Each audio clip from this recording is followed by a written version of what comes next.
안녕하세요. 리빙인포입니다. 요즘 대출 금리가 조금 낮아졌다고 해서 혹시 다시 대출을 고민하고 계신가요? 그런데 말입니다. 2025년 1분기 기준 우리나라 가계가 짊어진 빚, 즉 가계신용 총액이 무려 1929조 원을 돌파했습니다. 사상 최대치입니다. 오늘 영상에서는 이 수치가 왜 위험한지, 우리는 어떤 점을 조심해야 하는지, 정부와 금융당국은 어떻게 대응 중인지 쉽고 정확하게 알려드릴게요. 1. 가계신용 총액이란? 먼저 헷갈리는 개념부터 짚고 갑니다. 가계신용은 한국은행이 발표하는 통계로 가계가 금융기관에서 빌린 돈 전부를 의미합니다. 여기엔 두 가지가 포함돼요.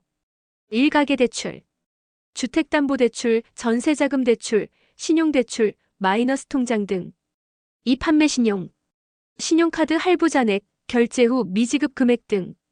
즉 우리가 집을 사거나 카드로 물건을 사거나 생활비로 빌린 돈까지 전부 포함한 것이 바로 가계신용입니다. 네. 얼마나 늘었을까?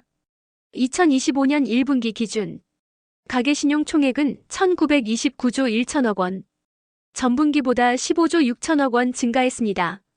출처 한국은행 2025년 1분기 가계신용 자료. 이 수치는 통계 집계 이후 역대 최대치이며 증가 속도 역시 빨라졌습니다. 한마디로 말하면 우리 국민이 점점 더 많은 빚을 지고 있는 상황이라는 뜻이죠. 3. 왜 이렇게 늘었을까? 그 배경을 들여다보면 크게 세 가지 이유가 있습니다. 1. 집값 불안 내 집 마련 욕구, 전세 불안과 금리 하락 기대감이 겹치며 주택담보대출 증가, 2. 생활비 부담 증가, 물가는 오르고 소득은 그대로, 카드값, 마이너스 통장, 신용대출 등 생활대출 증가. 3. 정부 규제 변화.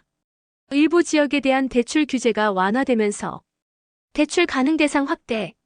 이런 흐름은 영끌과 비투가 재현될 수 있는 환경이기도 합니다. 4. 진짜 위험은 상환 능력. 여기서 핵심은 이자가 많아서 무섭다가 아니라 그 이자를 감당할 수 있느냐입니다. 특히 문제는 변동금리 대출입니다. 2024년 기준 주택담보대출의 약 70%가 변동금리 상품. 금리가 다시 오르면 이자 부담이 바로 커집니다. 또한 최근 통계청 조사에 따르면 2인 이상 가구당 평균 부채는 약 8,700만 원. 이미 상당한 부담을 안고 있는 상태죠. 이런 상황에서 조금만 금리가 오르거나 소득이 줄거나 경기 침체가 오면 연체, 부실, 파산으로 이어질 수 있는 위험성이 큽니다. 정부와 금융당국의 대응은? 정부도 이 문제를 심각하게 보고 있습니다. DSR 규제 유지, 소득 대비 일정 수준 이상 대출 제한, 금융 취약계층 보호 방안 추진, 청년 고령자 등 대상 이자 유예 및 상환 지원 프로그램 검토, 주택시장 안정화 정책과 병행 조치, 투기 수요 억제와 실수요자 보호를 함께 진행 중. 하지만 문제는 일관성이 부족하고 정책 신호가 혼재돼 있다는 것입니다. 일부 지역에서는 대출이 쉬워지고 다른 곳에서는 여전히 강력한 규제 유지. 이런 혼란 속에서 소비자들이 잘못된 판단을 할 가능성도 높아집니다. 6. 우리는 어떻게 해야 할까? 이제 중요한 건 개인 대처 능력입니다. 지금부터 점검하세요. 1. 변동금리, 고정금리. 금리 인상기엔 고정금리가 유리할 수 있습니다. 2. 나의 부채 구조 점검하기. 총 대출 금액, 금리, 상환 방식 파악. 감당 가능한 수준인지 냉정하게 분석. 3. 카드 돌려막기 생활비 대출은 신호등.